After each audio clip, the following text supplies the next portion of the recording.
자, 그러면 부드럽게 오늘 강의를 시작하도록 하겠습니다. 자, 24절부터, 오늘 강의는 24절부터 32절까지입니다.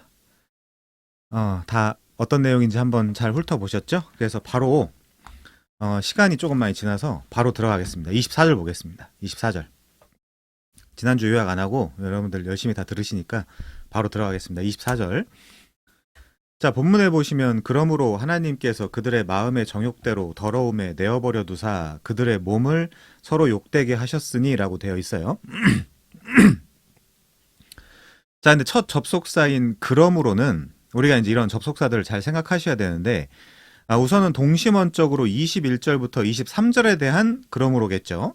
그래서 21절부터 23절 한번 보시면 하나님을 알되 하나님을 영화롭게도 아니하며 감사하지도 아니하고 오히려 그 생각이 허망하여지며 미련한 마음이 어두워졌나니 스스로 지혜 있다 하나 어리석게 되어 썩어지지 아니하는 하나님의 영광을 썩어질 사람과 새와 짐승과 기어다니는 동물 모양의 우상으로 바꾸었느니라. 그러므로 이제 이렇게 읽어야 되겠죠. 자, 그럼 그러므로 어떻게 하겠다는 것입니까? 자연스럽게 24절로 넘어가면요. 그러므로 하나님께서 그들을 마음의 정욕대로 더러움에 내버려 두사 그들의 몸을 서로 욕되게 하게 하셨으니, 제가 제도권에서 사역할 때 하나님이 사람을 내어버린다고 이런 얘기는 처음 듣는데요 라고 이제 했던 분이 이제 기억이 나요. 아무튼 여기 분명히 이제 그 24절에 그렇게 써 있고요. 그러니까 이 논리적으로 19절부터 23절을 물 흐르듯이 읽고 24절의 그러므로를 생각해 보면 한번 같이 볼까요? 19절부터 하나님께서 하나님을 알만한 것들을 그들 속에 이미 보였고, 그렇죠?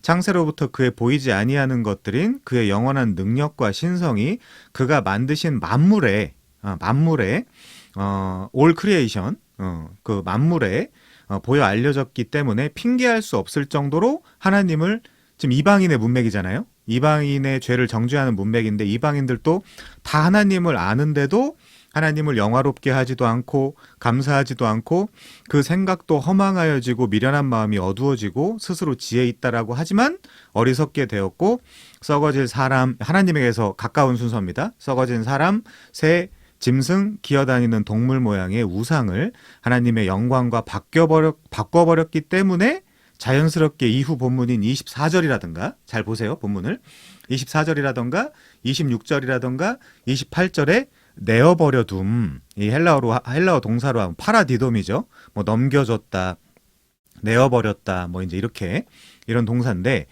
자, 아무튼 오늘 본문을 좀 눈에 보기 좋게 이해하기 쉽게 정리를 해보면 이 바꾸다라는 헬라어 동사는 알라소예요. 그리고 넘겨주다라는 헬라어 동사는 이제 파라디돔인데, 자, 일단 21절에서 24절을 한번 보세요. 사람들은 하나님의 진리를 우상으로 알라소, 바꾸고 하나님은 저희를 파라디돔이 넘겨주는 거죠. 그래서 이 우상은 반드시 특별히 고대 이방인들의 문화인 문란한 음행으로 연결이 됩니다. 성경 전체에서 우상 숭배에 있는 데는 반드시 음행이 있어요. 이제 그런 것들을 지금 사도 바울이 따다가 이야기를 하고 있다고 생각하시면 좋겠습니다.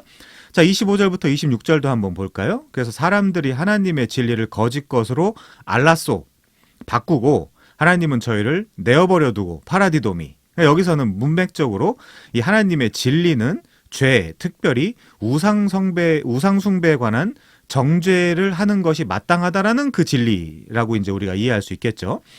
자, 그래서 26절부터 이제 31절에서는 이제 그 구체적으로 이제 이렇게 드러나는 거예요. 사람들이 이성이 이제 리즌이 아닙니다. 이성을 순리대로 쓸 것을 영리로 바꾸고 하나님은 저희를 내어버려 두고, 여기도 바꾸고 이제 알라소가 나오는 거고요. 내어버려 두고 여기서도 이제 파라디도미가 나오는 거죠.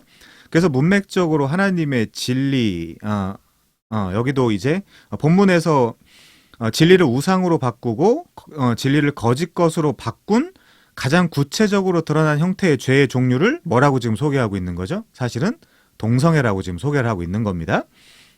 그래서 그거를 이방인들의 죄로 지금 규정을 하고 있는 거죠. 문맥적으로 쭉 여러분들이 그렇게 보시면 좋겠습니다. 자, 이렇게 사람들은 진리나 사실 그리고 분명한 이성으로 예를 들고 있는 자연 법칙을 자신들의 뜻대로 바꾸는 죄를 범하는 거예요. 그러니까 하나님은 내어버려 두는 거죠. 사람들은 진리를 바꾸고 하나님은 내어버려 두고. 요 구조를 잘 이해하시면 좋겠습니다. 자, 그래서 사람들은 자꾸만 자연 법칙과 진리를 바꾸고 하나님은 저희를 그 상태로 내어버려 두는 시리즈가 연속적으로 지금 1장에서만 3번이 등장하고 있다. 여러분들 그렇게 이해하시면 좋을 것 같아요. 바울 서신에서 이제 3번을 반복해서 쓰는 경우는 완전하다. 네, 예를 들면 뭐 내 이 가시가 없어지기를 하나님께 3번 간구했다. 3번만 기도했겠어요? 이제 그렇진 않겠죠. 계속적으로 완전하게 기도했지만 하나님이 그걸 들어주시진 않았다. 내 은혜가 너에게 족하다. 이제 이렇게 응답을 하시잖아요. 자, 그렇다면 우리가 이런 본문들을 보면서 우리가 이해할 수 있는 건 뭐냐면 첫 번째, 우선은 이 내어버려둔 파라디도미 사건 자체가 사실은 그 자체로 일단은 심판이라는 거예요. 그 자체로 일단은 심판입니다. 그래서 결과적으로 이 내어버려진 상태에서 다시 돌이킴을 받지 못하면 그것으로 끝이에요. 이 심판의 상태, 이미 심판을 받은 건데 그 심판에서 돌이킴 당하지 못하면 사실 그 자체로 끝입니다. 그래서 이 내어버려진 상태가 성경에서는 죽은 상태로 표현되기도 하죠. 그래서 이 파라디돔이 내어버렸다, 내어줬다, 넘겨줬다의 신약적인 용례는 종종 법률적 상황에서 사용되었기 때문에 바울은 자신이 현재 묘사하고 있는 하나님의 내어버려둠이 하나님의 법률적 심판의 처벌로 사용되고 있다는 걸 우리가 알 수 있어요. 이게 지금 뭔가 칭의도 법정적 개념인 것처럼 지금 이 파라디돔이 이 본문에 지금 파라디도미가 다른 의미로 쓰이기도 하지만 적어도 이 본문에 쓰인 파라디도미는 법정적 개념으로 정죄하고 고발하고 심판하는 어떤 그런 역할들을 하고 있다는 거죠. 거기서 못 벗어나면 이제 죽는 겁니다. 자, 예를 들면 마태복음 10장 17절에 보시면요. 보실 분들은 보시고요. 제가 읽어드릴게요. 사람들을 삼가라. 그들이 너희를 공회에 넘겨주겠고, 이게 파라디돔이거든요. 그들의 회당에서 채찍질하리라. 마태복음 20장 19절도요. 이방인들에게 넘겨주어. 이것도 파라디돔이거든요. 그를 조롱하며 채찍질하며 십자가에 못 박게 할 것이니 제3일에 살아나리라. 마태복음 24장 9절에 보시면요. 그때 사람들이 너희를 환란에 넘겨주겠으며 파라디돔이거든요. 이것도 너희를 죽이리니 너희가 내 이름 때문에 모든 민족에게 미움을 받으리라. 누가복음 21장 12절 이 모든 일 전에 내 이름으로 말미암아 너희에게 손을 대어 박해하며 회당과 옥에 넘겨주며 파라디돔이 임금들과 집권자들 앞에 끌려가려니와. 누가복음 24장 20절도요. 우리 대제사장들과 관리들이 사형 판결에 넘겨주어 파라디돔이 십자가에 못 박았느니라. 사도행전 8장 3절 사울이 교회를 잔멸할새 각 집에 들어가 남녀를 끌어다가 옥에 파라디돔이 넘겨줬다. 이제 이런 표현들을 이제 우리 본문 로마서에서 쓰고 있다고 생각하시면 좋을 것 같고요. 근데 사실 우리가 중요한 사실이 있죠. 중요한 사실이 있는데 여기 이 핸드오버, 즉 내어버려둠 파라디돔이라는 표현은 여러분들 제가 이제 계속 로마서 강의를 하면서 계속해서 강조하지만 사도 바울 같은 경우는 당연히 구약에서 긁어온다는 사실을 아셔야 돼요. 구약에 파라디돔이라고는 안 써있지만 보통 이제 나탄이라고 써있지만 한번 이 구약에 어떻게 뿌리를 두고 있는지 한번 몇 가지를 살펴보면 이 의미가 확 와닿을 거예요. 로마서에서 그냥 기존에 들어왔고 기존에 배워왔던 의미랑은 많이 다른 그런 의미들을 우리가 좀 가질 수 있습니다. 자, 아무튼 이 바울은 이 내어버려둠이라는 표현을 구약에서 긁어왔을 것이고요. 그렇다면 구약에서 이 내어버려둠을 당한 상태가 도대체 어떤 상태인지 그 구약 자체에서 그 클루를 얻어야 되겠죠, 우리가. 자, 그래서 구약에서 이와 상응하는 동사가 어떻게 쓰였냐면요. 하나님이 이스라엘을 그들의 원수에게 넘겨줄 때, 혹은 이스라엘의 원수를 이스라엘에게 붙이시거나 넘겨줄 때 사용된 표현이랑 똑같은 표현이에요. 그러니까 우리가 70인경이라고 하는 LXX에서는 사실 같은 파라디돔이라는 단어를 쓰고 있는 거죠. 그래서 이 헬라어 파라디도미와 상응하는 히브리어 동사는 나탄입니다. 나탄이나 사갈인데 보통 나탄이 더 많이 쓰였죠. 자, 이거 특별히 자기 백성, 즉 이스라엘을 이방인에게 넘겨주실 때에는 반드시 그들의 죄인 우상숭배와 이 오늘 본문에 나오는 그 키워드 중에 하나인 더러움과 관련이 있어요. 반드시. 특히 예를 들면 여러분 중에 그 사사기를 열심히 들은 분들은 저 양반이 저 얘기하려고 하는구나 라고 이제 번뜩 생각이 나실 텐데 아무튼 이 우상숭배의 죄는 반드시 음행의 죄로 연결이 됩니다. 그래서 이 그 골로새서 3장 5절에도 탐심은 우상숭배라 그러잖아요. 거기 이제 탐심이라는 명사가 플레오넥시아라는 명사 단어인데, 이 플레오넥시아와 지금 이 본문 24절 한번 보세요. 거기 정욕으로 번역된 에피디미아. 요 에피디미아도 다른 데선 또 탐심이라고 번역되기도 하고 욕심이라고 번역되기도 하고 이제 막 그렇거든요. 정욕이라고 번역되기도 하고. 이게 그러니까 지금 같은 의미예요. 같은 의미를 갖고 있는 단어 동의어입니다. 그러니까 24절의 정욕이 에피디미아고 이것이 만약 플레오넥시아 즉 탐심과 동의어라면 결국 에피디미아도 플레오넥시아도 우상숭배라는 죄와 직결된다라는 논리 구조를 갖는 거예요. 탐심은 우상숭배니까요. 아무튼 자, 지금부터 구약적 용례를 몇 가지 살펴보겠습니다. 이 나탄이나 사갈이 넘겨주다, 붙이다 이제 이런 뜻이라 그랬잖아요. 자, 우선 출애굽기 23장 31절 여긴 같이 보겠습니다. 출애굽기 23장 31절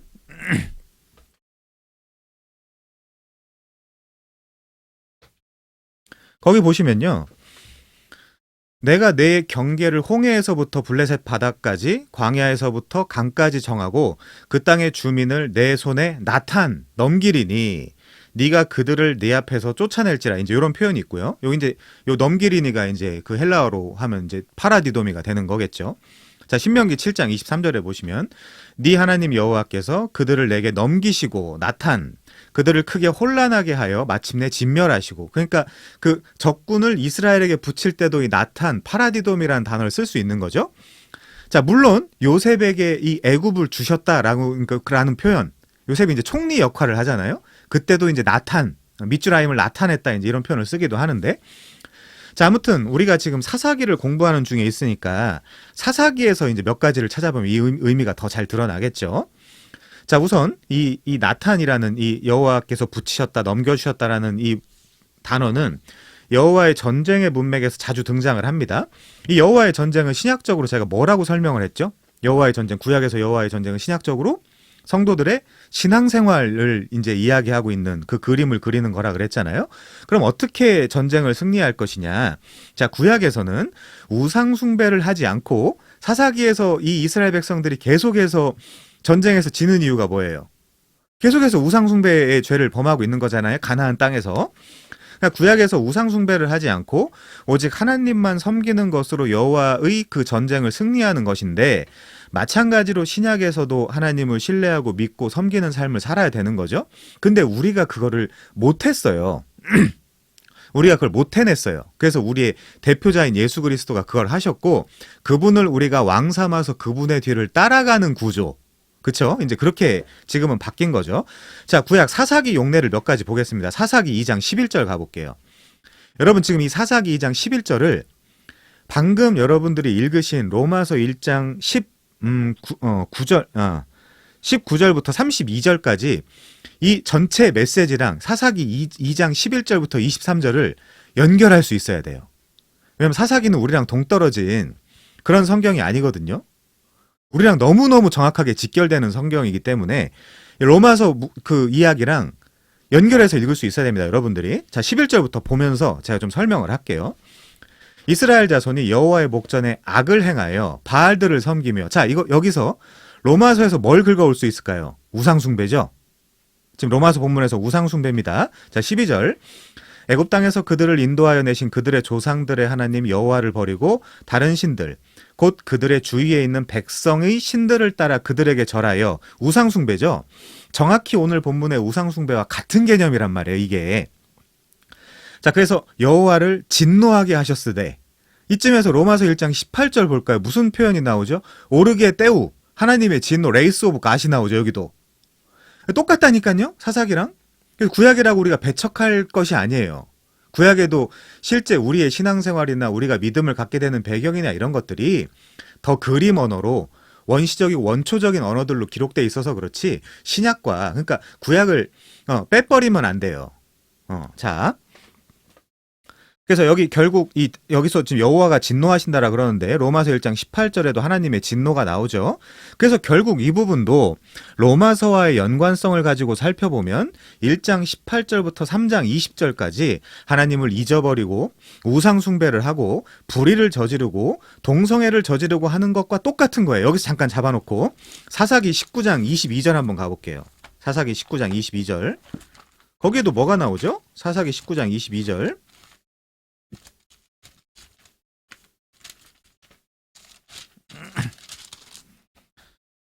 22절부터 보시면요. 그들이 마음을 즐겁게 할 때 그 성읍의 불량배들이 그 집을 에워싸고 문을 두들기며 집 주인 노인에게 말하여 이르되 네 집에 들어온 사람을 끌어내라. 우리가 그와 관계하리라 하니. 이 뭐예요? 뭐 한다는 거예요, 지금? 결국 사사기에서도 동성애 이제 그림들이 나오는 거거든요. 자, 아무튼 그래서 이제 13절 볼게요. 다시 사사기 2장 13절. 곧 그들이 여호와를 버리고 바알과 아스타롯을 섬겼으므로, 자, 이 본문과의 연관성, 우상 숭배 및 율법, 그러니까 자연법을 지금 어기고 있는 거예요. 만약에 이방인이라고 한다면, 지금 로마서 1장의 문맥이 이방인이라 그랬잖아요. 자, 14절. 여호와께서 이스라엘에게 진노하사, 로마서 1장 18절에 하나님의 진노 나온다 그랬죠. 그래서 그렇게 하니까 지금 뭐 한다는 거예요? 노략자의 손에 어떻게 한다는 거예요? 나탄, 파라디돔이 넘겨준다는 거예요. 자, 그럼 여러분들 중에 여기 1센스도 있고 2센스도 있지만 센스가 있으신 분들은 왜 넘겨줄까를 생각해 봐야 돼요. 왜 넘겨주죠? 죽이려고? 아니란 말이에요. 구원하려고. 그래서 넘겨줘서 자기 죄를 깨닫게 하려는 목적이 크다라는 걸 우리가 알아야 돼요. 사사기에서. 넘겨줘서 다 망하면 어떻게 되는 겁니까? 끝나는 거잖아요, 그러면. 자, 그래서 다시 한번 볼게요. 14절부터. 여호와께서 이스라엘에게 진노하사 노략하는 자의 손에 넘겨주사, 이게 파라디돔입니다. 로마서로 따지면.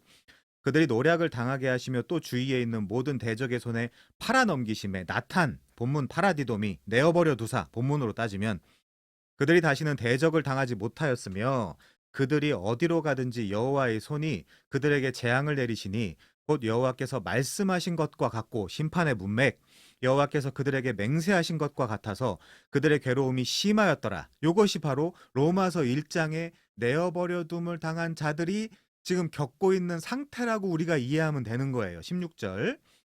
여호와께서 사사들을 세우사 노략자의 손에서 그들을 구원하게 하셨으나, 자, 구약은 사사들이 구원자이기도 하지만 얘네들 때문에 구원받은 그 평화는 어느 특정한 기간이 있죠. 그럼 신약에서 예수 그리스도를 통해서 우리가 받은 구원은 기간이 있습니까? 없잖아요. 그래서 이 사사들은 예수 그리스도의 모형이라 그러는 거예요. 사사들이. 자, 16절. 여호와께서 사사들을 세우사 노략자의 손에서 그들을 구원하게 하셨으나 그들이 그 사사들에게도 순종하지 아니하고 오히려 다른 신들을 따라가 음행하며 그들에게 절하고 여호와의 명령을 순종하던 그들의 조상들이 행하던 길에서 속히 치우쳐 떠나서 그와 같이 행하지 아니하였더라. 이 뭐예요? 우상숭배, 율법 어김. 자, 18절. 여호와께서 그들을 위하여 사사들을 세우실 때에는 그 사사와 함께 하셨고 그 사사가 사는 날 동안에는 여호와께서 그들의 대적의 손에서 구원하셨으니, 정확한 예표죠. 이는 그들이 대적에게 압박과 괴롭게 함을 받아 슬피 부르짖음으로 여호와께서 뜻을 돌이키셨음이거늘 그 사사가 죽은 후에는 그 사사가 없을 때는 그들이 돌이켜 그들의 조상들보다 더욱 타락하여 다른 신들을 따라 섬기며 그들에게 절하고 그들의 행위와 패역한 길을 그치지 아니하였으므로 여호와께서 이스라엘에게 진노하여 이르시되, 이 진노가 로마서 1장 18절에 그 하나님의 진노라니까요. 하나님의 진노가 불의로 진리를 막는 사람들의 모든 경건하지 아니함과 불의에 대하여 하늘로부터 나타났다라는 것과 같은 이미지인 거죠. 자, 이 백성이 내가 그들의 조상들에게 명령한 언약, 즉 율법을 어기고 나의 목소리를 순종하지 아니하였은즉 나도 여호수아가 죽을 때 남겨둔 이방 민족들을 다시는 그들 앞에 하나도 쫓아내지 아니하리니 이는 이스라엘이 그들의 조상들이 지킨 것 같이 나 여호와의 도를 행하나 아니하나 그들을 시험, 인류는 계시로 끝에 이르러 선악과 나무가 없어질 때까지 계속해서 시험을 받습니다. 물론 그게 템테이션이 아니라 트라이얼이나 테스트라는 단어로 번역되는 마침내 복을 주기 위한 시험이라는 거죠. 자, 23절. 여호와께서 그 이방 민족들을 머물러 두사 그들을 속히 쫓아내지 아니하셨으며 여호수아의 손에 넘겨주지 아니하셨더라. 요걸 통해서 로마서를 읽고 로마서 3장 21절부터 복음이 흘러간다면 로마서 1장 18절부터 로마서 3장 20절까지 이 죄로 인한 정죄의 설명을 왜 하는 거겠어요? 로마 교회. 망하라고? 나가서 죽으라고? 아니란 말이에요, 여러분. 사사기의 지금 여호와의 의도나 이 로마서에서 지금 사도 바울이 로마서 1장 18절부터 3장 20절까지 이 죄의 목록들을 이방인들 그 유대인들의 그 죄의 목록들을 상세히 설명한 것은 나가서 죽으라는 게 아니에요. 구원받으라는 거예요. 누가? 로마 교회 너희들이 이 이야기를 읽고 3장 21절 이후에 그 복음의 메시지가 너희한테 더 선명하게 와닿아야 된다라는 그 본문으로 읽어야 되는 거지. 야, 여기 이렇게 써 있다. 너네 이렇게 살면 안 된다. 이렇게 이제 가면 안 되겠죠. 자, 사사기의 대주제는 왕이 없으므로 제 소견에 옳은 대로 살았던 이스라엘을 정죄하면서 왕의 필요성을 부각하는 성경이죠. 네가 네 힘으로 잘 살라는 그런 성격의 성경이 아닙니다. 자, 사사기에서는 그런 이유로 끝까지 범죄하는 이스라엘 백성을 내어버려 두시는 하나님의 의도는 구원하려고 해요. 그 이스라엘 백성들을 구원하려고. 그러니까 돛닦거나 종교생활 잘 하라는 이야기가 아니라 너희에게는 왕이 필요하다라는 이야기를 하기 위한 사사기인 거죠. 자, 그래서 이후 사사기 다음 성경이 룻기잖아요. 룻기에서 살몬, 보아스, 오벳, 이세, 다윗을 소개하고 룻기 4장 18절부터 22절이죠. 그리고 바로 다음 성경 사무엘 상하에 가서 그리스도의 가장 강력한 예표적인 왕인 다윗이 기름 부음 받는 장면이 나오는 거죠. 우리 사무엘하 2장 한번 가볼까요? 이게 우리 다른 강의에서도 한번 말씀을 드리긴 했지만 이제 로마서만 들으시는 분들이 또 있기 때문에 여기서도 좀 자세히 설명을 해야 될 필요가 있습니다. 사무엘하 2장 1절부터 7절까지 좀 볼게요. 그 후에 다윗이 여호와께 여쭈아뢰되 내가 유다 한 성읍으로 올라가리이까 여호와께서 이르시되 올라가라. 다윗이 아뢰되 어디로 가리이까 이르시되 헤브론으로 갈지라. 여기서 이제 그 기름 부음 받음을 받고 왕이 되잖아요. 그럼 이 다윗의 역할이 뭐예요? 사실은 예수 그리스도의 예표적 모형론적 역할을 하는 거죠. 자, 그 뒷부분은 여러분들이 한번 쭉 읽어보시면 좋을 것 같고요. 7절만 볼까요? 이제 너희는 손을 강하게 하고 담대히 할지어다. 너희 주 사울이 죽었고 또 유다 족속이 내게 기름을 부어 그들의 왕 멜레크 왕으로 삼았음이니라 하니라. 이제 이런 부분이 나오는 거죠. 자, 그러면 우리가 지금 로마서를 배우고 있으니까 이 지점에서 놓치지 말아야 될 것은 로마서도 1장 18절부터 3장 20절까지 제가 일부러 계속 반복합니다. 여러분들이 이제 로마서를 볼 때 1장 18절부터 3장 20절은 어떤 의도가 있어. 이런 딱 이미 뇌의 구조화가 되게 하기 위해서 제가 계속 반복할 거예요. 자, 그래서 1장 18절부터 3장 20절까지 사사기식으로 말해본다면 왕의 필요성을 부각하기 위해 이런 죄들과 비참함 가운데서 너희가 하나님의 내어버려둠 가운데 있는데 어떻게 하겠느냐를 질문하는 거예요. 누구한테? 로마 교회한테. 왜요? 사도 바울은 로마에 있는 너희에게도 내가 복음 전하기를 원한다라고 했잖아요. 로마 교회에 있는 사람들이 다 신자가 아니란 말이에요. 우리 이제 여기 사역하는 사람들도 있지만 우리가 섬기고 있는 교회에 다 신자만 있습니까? 절대 그렇지 않죠. 교회 다닌다라고 다 신자가 아니에요. 로마 교회도 마찬가지예요. 그걸 적어도 사실은 사도 바울은 알고 있죠. 사도 바울은 알고 있으면서도 서신을 쓰면서 야 잘한다, 착하다, 멋있다, 야 너희 믿음의 어떤 그런 모양들이 여기저기 막 각처에 소문이 났다. 어떤 때는 얼르고 달래기도 하고 막 그러는 거예요. 왜? 사도 바울은 목회자니까. 목회자니까. 자, 그래서 구약은 계속해서 살몬, 그쵸? 라합의 남편이었죠. 보아스, 룻의 남편이었죠. 오벳, 이세로 이어지다가 이 그리스도를 예표하는 다윗 왕을 등장시켜서 신약에서 진짜 다윗, 새 다윗의 등장으로 너희가 그제서야 온전한 삶을 살게 될 것을 예언하고 약속하고 내다보고 바라보는 거예요. 구약이. 자, 그러면 우리가 로마서 1장 18절부터 3장 20절을 배울 때 뭐 하자는 거예요, 지금? 3장 21절을 설명하기 위한 거라는 거죠. 그러나 이제는 율법 외에 하나님의 한 의가 나타났으니 니들의 진짜 왕 예수 그리스도가 나타났다. 그 얘기를 하기 위한 거라고요.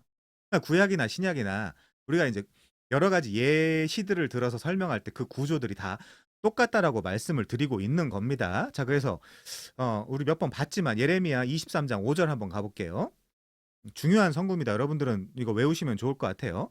예레미야 23장 5절 이하 여호와의 말씀이니라 보라 때가 이르리니 내가 다윗에게 한 의로운 가지를 일으킬 것이라 그가 왕이 되어 멜레크죠. 왕이 되어 우리의 왕이 누굽니까? 신약 시대.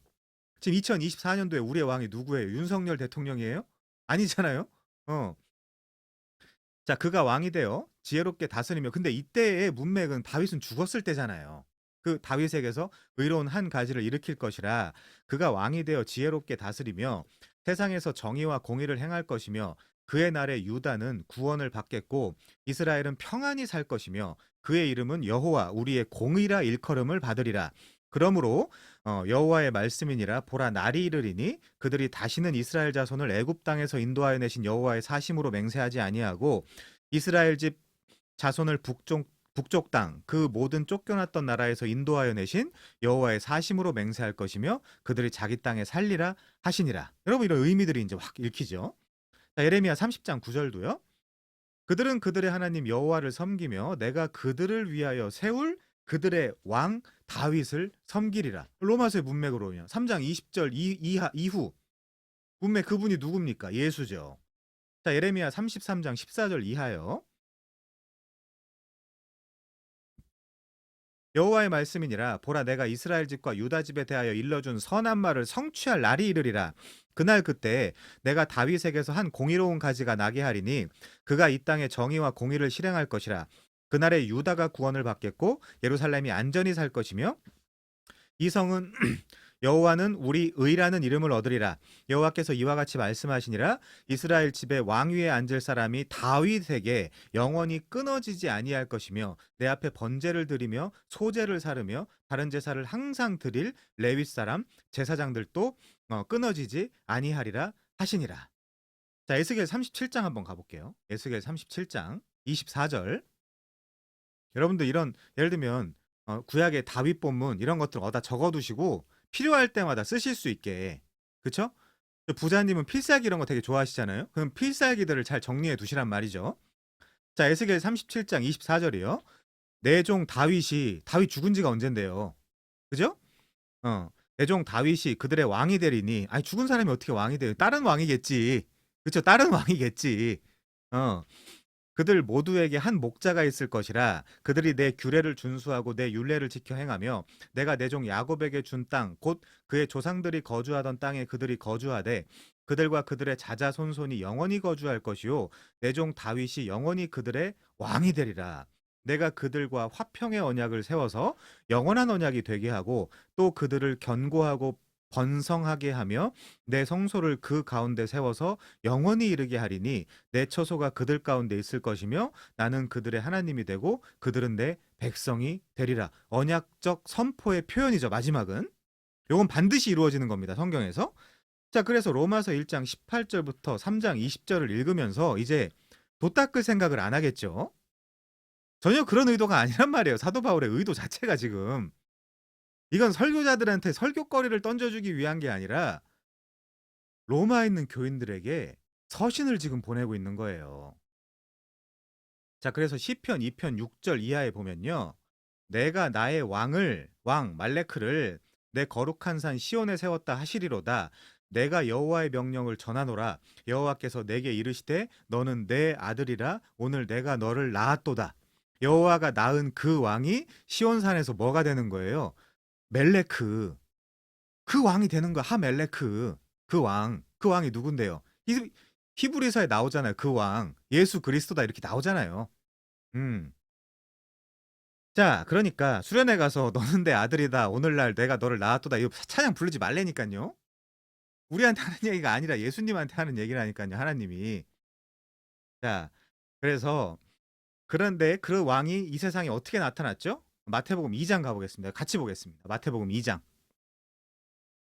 그 왕이 이렇게 나타났어요. 마태복음 2장 1절 이하. 헤롯 왕 때 가짜 왕이죠. 얘가 무슨 왕입니까? 헤롯 왕이. 이거는 그냥 시계예요, 시계. 언제 때 이런 일들이 일어났다라는 시계. 자, 헤롯 왕 때 예수께서 유다 베들레헴에 나심에 동방으로부터 박사들이 예루살렘에 이르러 말하되 유대인의 왕으로 나시니가 어디 계시냐 우리가 동방에서 그의 별을 보고 그에게 경배하러 왔노라 하니 헤롯 왕과 온 예루살렘이 듣고 소동한지라 왕이 모든 대제사장과 백성의 서기관들을 모아 그리스도가 어디서 나겠느냐 물으니 이르되 유대 베들레헴이오니 이는 선지자로 이렇게 기록된 바 미가서 5장 2절이죠. 또 유대 땅 베들레헴아 너는 유대 고을 중에서 가장 작지 아니하도다. 가장 작은 동네였는데 가장 작지 아니하도다. 내게서 한 다스리는 자 이게 헤게오마이거든요. 내게서 다스리는 자 이게 왕이에요. 왕. 음. 왕이 나와서 내 백성 이스라엘의 목자가 되리라. 이건 무슨 동사냐? 포에마이오. 이 목자가 된다라는 동사는 먹이고 양육하고 책임진다라는 동사예요.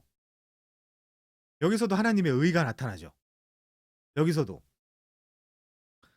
자, 그래서 내 백성 이게 이제 미가서 5장 2절에 가시면요. 베들레헴 에브라다야 너는 유다 족속 중에 작을지라도 이스라엘을 다스릴 자 마샬이거든요. 마샬 다스릴 자 이게 이제 왕입니다. 다스릴 자가 내게서 내게로 나올 것이라 그의 근본은 상고에 영원에 있느니라. 자, 이 구약의 모형적 왕인 다윗을 통하여 진정으로 성경에서 그리고 싶어내는 진짜 왕은 예수 그리스도인 거죠. 지금 여기 그 마태복음 2장에도 지금 목자라는 표현이 나왔는데 아까 예레미야에서 다윗 왕을 소개하면서 거기서 다윗 왕을 또 목자라고 표현하고 있기도 하죠. 다 같은 이야기예요, 사실은. 자, 그러니까 구약에서 하나님은 하나님의 뜻에 의해 이스라엘 백성을 적에게 넘겨주신 다음에 또 적을 이스라엘 백성에 넘겨주시기도 하시죠. 근데 여기서 분명한 로마서 자체의 그 의도들을 우리가 이제 읽어낼 수 있어야 되는 거겠죠. 자, 다시 강조하지만 제가 아무리 강조해도 제가 이제 믿는 게 하나 있습니다. 다시 강조하고 또 강조해도 이걸 아무 생각 없이 들으면 누가 또 나중에 로마서 1장 18절부터 3장 20절을 설교하잖아요. 아, 그럼 저렇게 살지 말라는 거구나. 이렇게 받아들인다니까요, 사람들이. 아무리 설명을 해줘도 이 1장 18절부터 3장 20절은 이렇게 살지 말라는 얘기가 아니라 그렇게 살지 말라라고 이제 이야기하는 건 종교인 거죠. 자, 복음은 우리 모든 이의 현실이 그리고 창세기 3장 이후에 모두가 바로 이런 상태에 놓여 있는데 이를 3장 21절 이후에서 하나님이 어떻게 우리를 구원하실지 그리고 어떻게 하나님의 백성으로 만들어 가실지에 대한 답을 내려주는 서신이 로마서인 거죠. 그걸 지금 전하고 있는 거죠. 그래야 사실 로마서의 기록 목적대로 우리가 지금 보고 있는 거죠, 사실은. 사도 바울의 그 인텐션대로. 자, 그래서 아까 말씀드린 대로 3장 21절 이하는 이 왕에 대한 소개나 다름이 없는 거죠. 그래서 로마서에서도 표면적으로 혹은 문자적으로 왕에 대한 이야기가 없어도 우리는 로마서를 통해 왕의 이야기를 긁어올 수 있어야 돼요. 우리도. 그게 진짜 성경을 보는 실력이 되는 것이겠죠. 자, 그래서 로마서의 이면에서도 계속해서 왕 이야기가 저변에 깔려서 흐르고 있는 겁니다. 자, 넘어갈게요.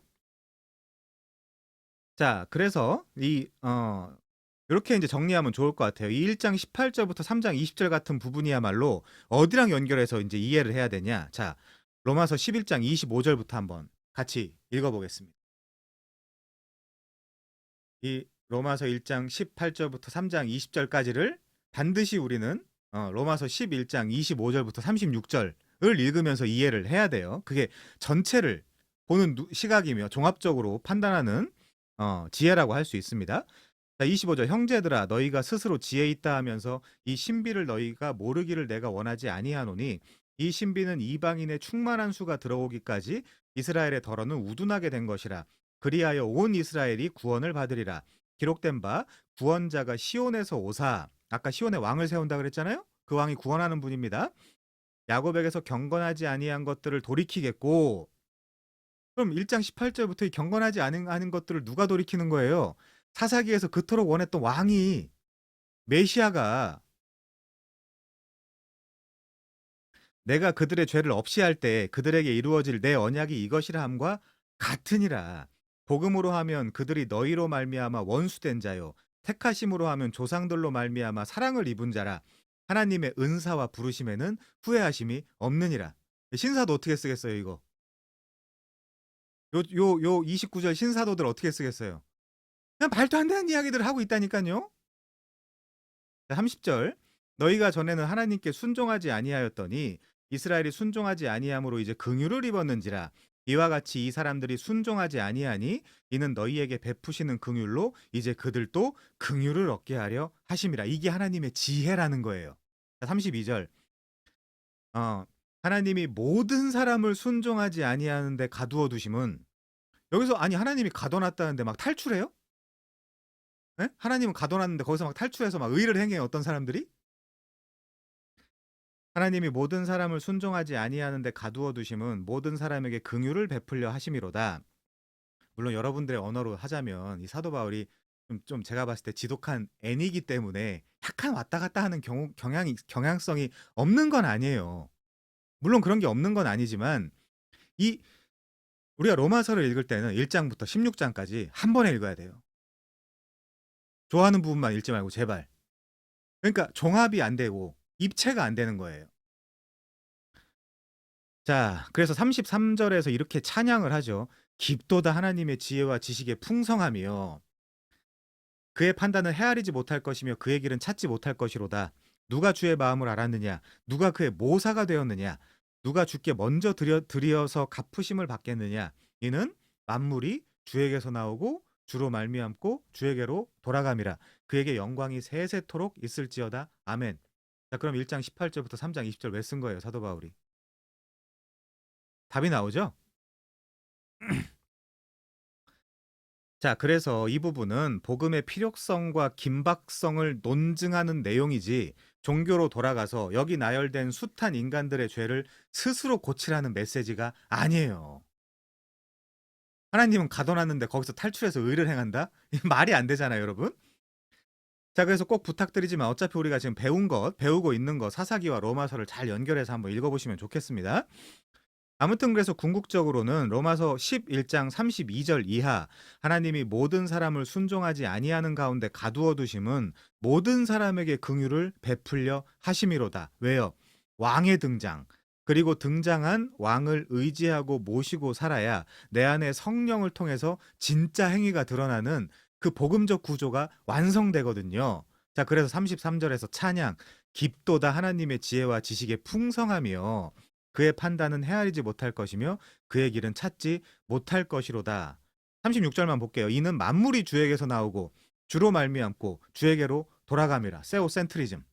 하나님 주권주의, 중심주의. 그래서 그에게 송영, 영광이 세세에 있을지어다. 아멘. 자, 그러니까 복음이라는 결론, 믿음이라는 결론으로 모든 사람이 아니에요. 로마서 9장 같은 거 보면 또 모든이가 아니라는 거 여러분들이 알 수 있죠. 누구예요?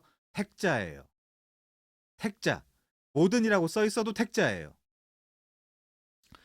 자, 이 택자가 구원받게 하기 위한 절차라는 거죠.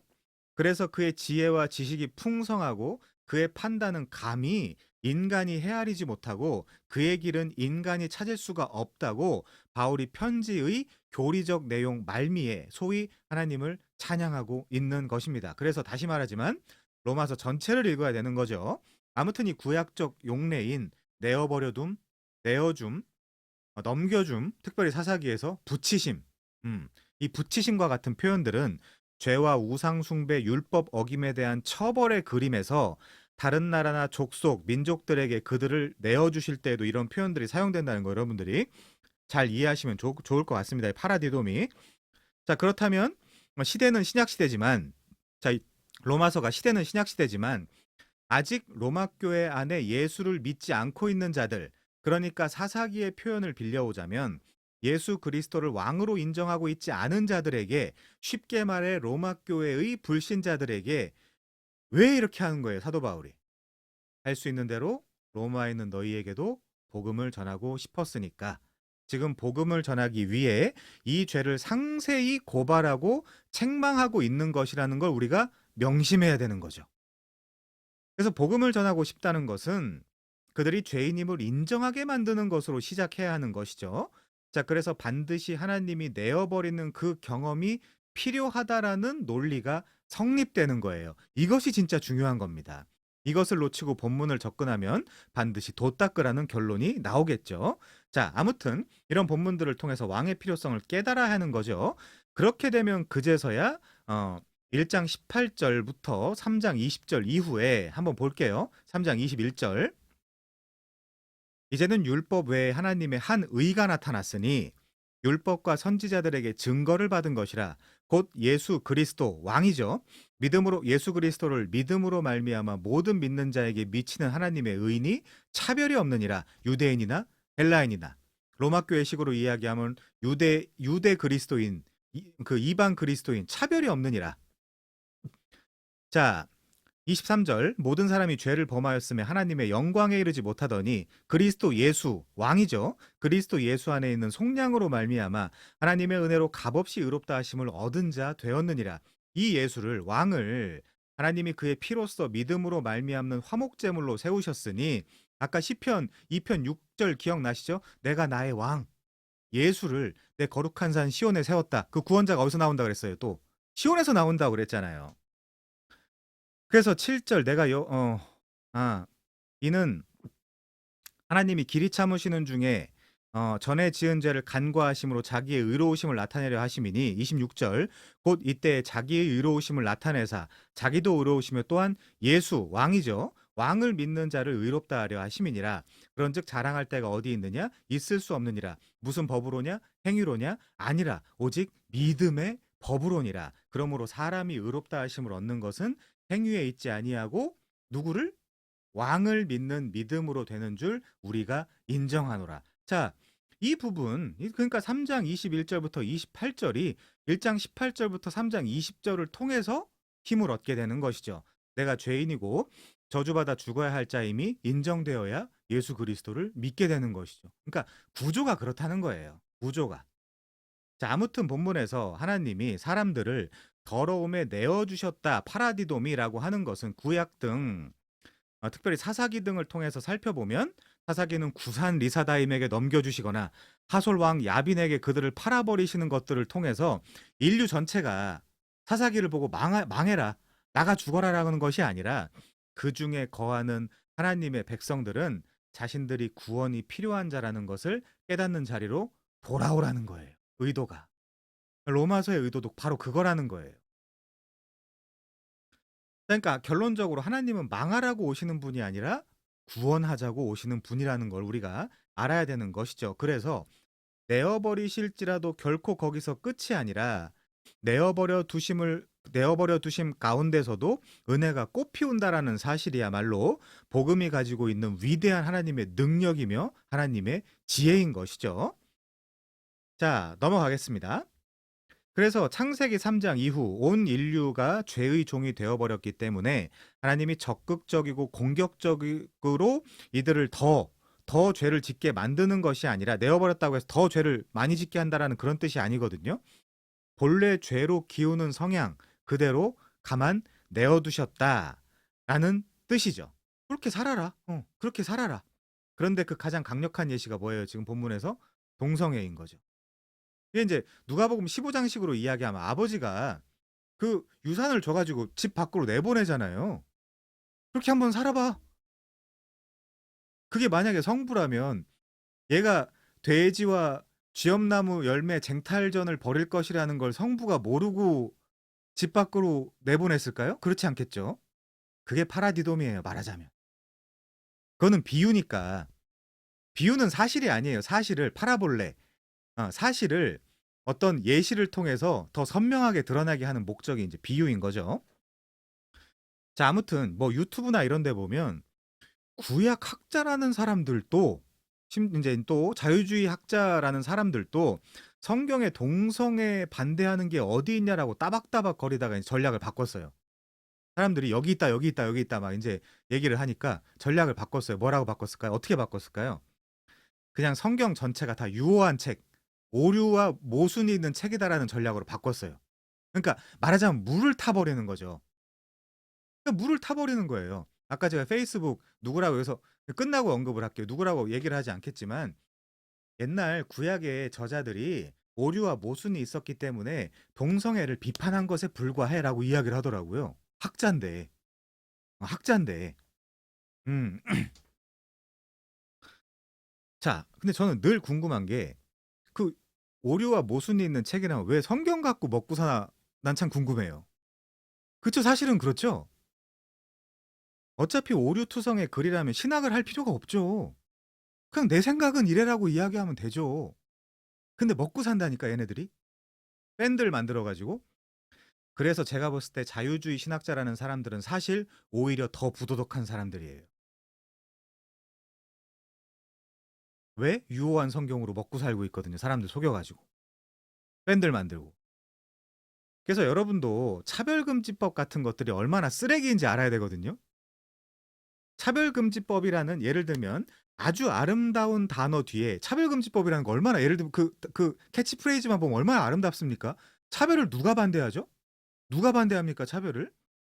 이 차별금지법이라는 아주 아름다운 단어 뒤에 얼마나 웃기는 조항들이 들어가 있으며 그것의 부작용이 전 세계적으로 지금 어떻게 진행되고 있는지를 좀 알아야 돼요.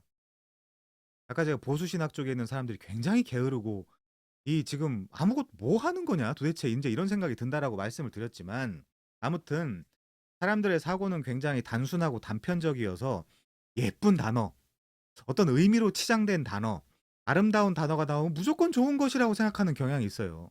차별금지법 얼마나 아름답습니까? 차별은 당연히 금지되어야 하죠.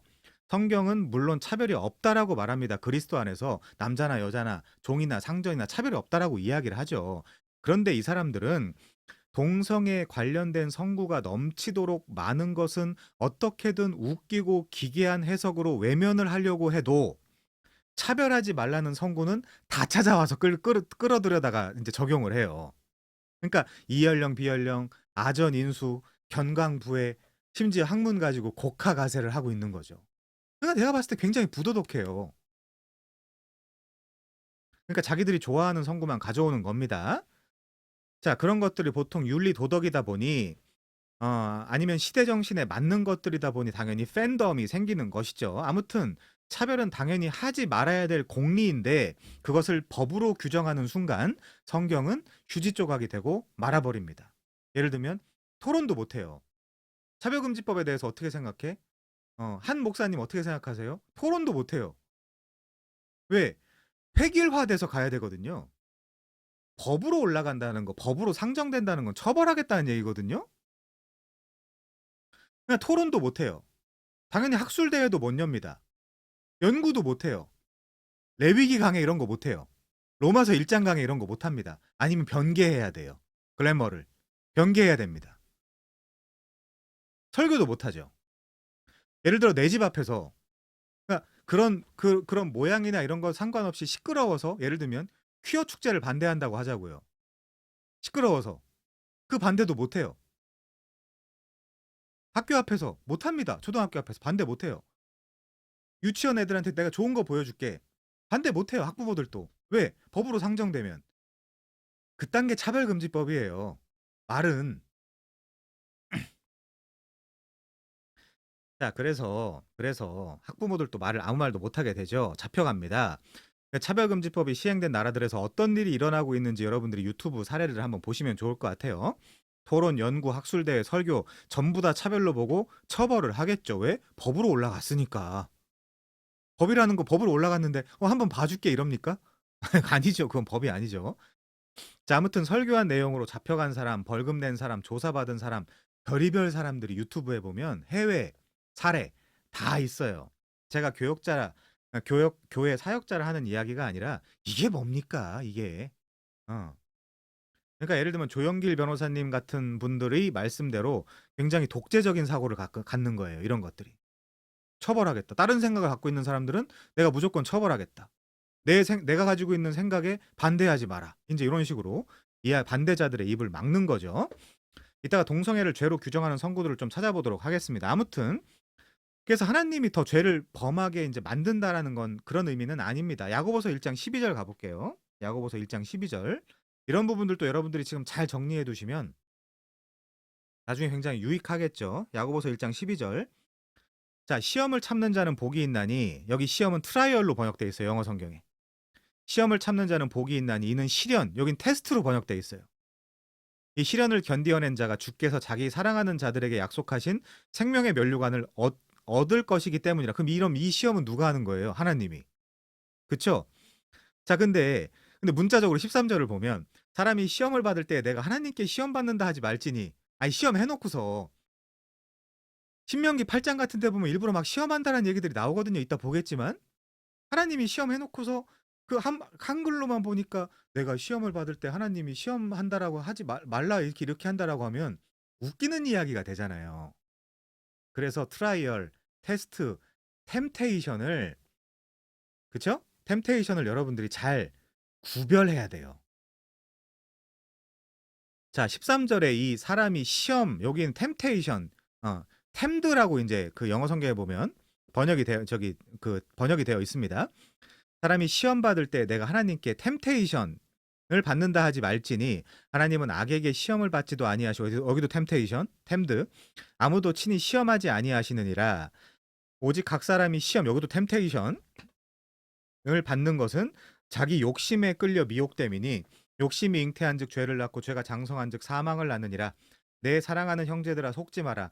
온갖 좋은 은사와 온전한 선물이 다 위로부터 빛들의 아버지께로부터 내려오나니 그는 변함도 없으시고 회전하는 그림자도 없으시니라. 그림자가 있다라는 건 빛이 비추었을 때 그 뒷부분에 어둠이 있어야 그림자가 비추는 거잖아요. 하나님은 그분 자체가 빛이기 때문에 회전하는, 어떻게 이렇게 회전하고 저렇게 회전해도 그림자가 없다. 그분 자체는 빛이다. 그러니까 우리가, 자 보세요. 여러분들도 많이 힘드시죠? 한 목사님 많이 힘드시죠? 많이 힘드실 때 이 나한테 오는 이 힘듦을 하나님이, 내가 신자인데 내가 그분의 아들인데 악한 의도로 이분이 나를 망하게 하려고 하는 이 시험인가라고 생각하지 말라는 거예요. 하나님이 우리한테 허락하시는 모든 고난이나 이 테스팅, 트라이얼이 뭡니까? 실제 예를 들면 홈플러스나 이마트에다가 실제 어떤 상품을 시판하기 전에 미리 써보는 거잖아요. 뒤에서 이게 좋은 상품인지 아닌지.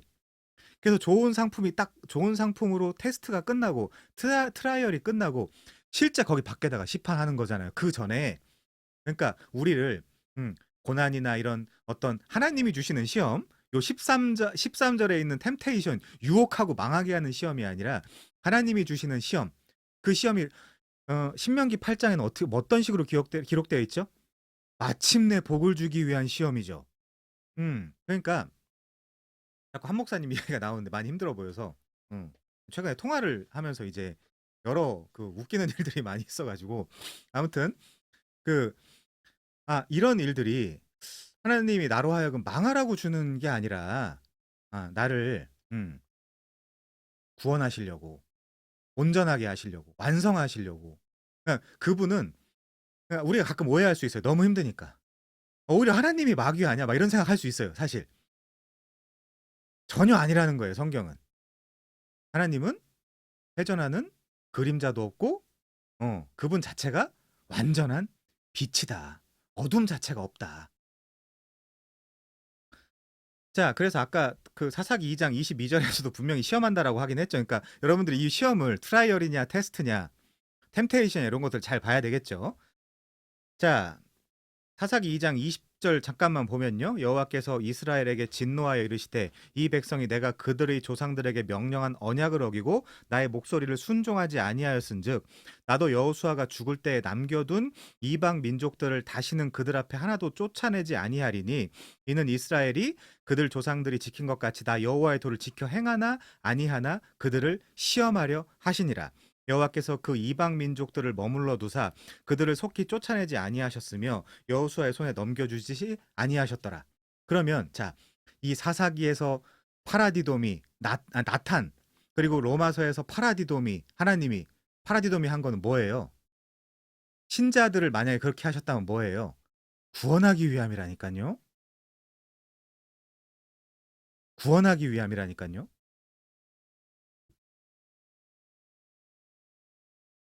망하라고, 죽으라고, 누가 그랬죠? 대츠 노노라고. 그게 아닙니다. 자, 그래서 망하고 죽으라라는 시험은 템테이션인데 그거는 욕심에 이끌린 마귀가 이제 시키는 것이죠. 그래서 하나님의 시험은 마침내 복을 주기 위한 것입니다. 넘어갈게요. 네, 물론 다 구원받는다라는 얘기가 아니라 구원하실 자를 내어버려 두시기도 하시고 때론 우상에게 넘겨두시기도 하시지만 그 모든 것들이 다 하나님의 선한 의도에게서 나오는 것이므로 우리가 이런 본문들을 통해서 하나님의 어느 한 부분, 한 조각의 지식을 얻었다면 내가 고난을 당할 때, 하나님이 나를 완성시키기 위해서 주시는 고난이구나라고 생각할 수 있겠죠. 자, 신명기 8장 1절 한번 가보겠습니다. 신명기 8장 1절.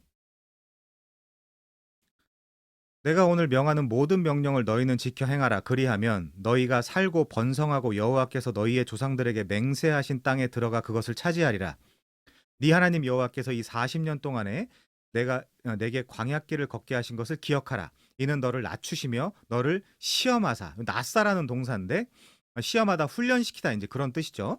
네 마음이 어떠한지 그 명령을 지키는지 지키지 아니하는지 알려 하심이라. 너를 낮추시며 너를 줄이게 하시며 또 너도 알지 못하며 네 조상들도 알지 못하던 만나를 내게 먹이신 것은 사람이 떡으로만 사는 것이 아니요 여호와의 입에서 나오는 모든 말씀으로 사는 줄을 네가 알게 하려 하심이니라. 결국 예수예요.